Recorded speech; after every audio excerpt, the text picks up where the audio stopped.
Awit 62, 5-8, 11 at 12. Sa Diyos lamang naghihintay ng tahimik ang aking kaluluwa, sapagkat ang aking pag-asa ay mula sa Kanya. Siya lamang ang aking malaking bato at aking kaligtasan, ang aking muog, hindi ako mayayanig. Nasa Diyos ang aking kaligtasan at aking karangalan, ang aking makapangyarihang bato, ang Diyos ang aking kanlungan.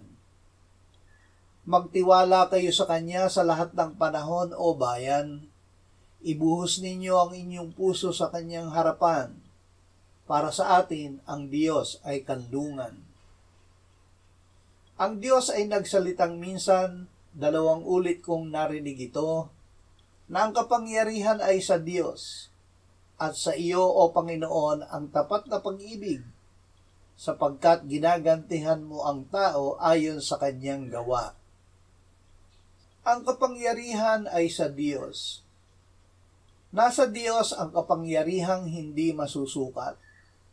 Siya ang Diyos na pinakamakapangyarihan. Manalig tayo sa Kanya.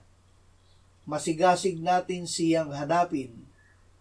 Sa Kanya lamang maghintay ng tahimik ang ating kaluluwa. Sa Kanya tayo lumapit at magkubli. Siya ang ating malaking bato, kaligtasan at muog na hindi matitinag.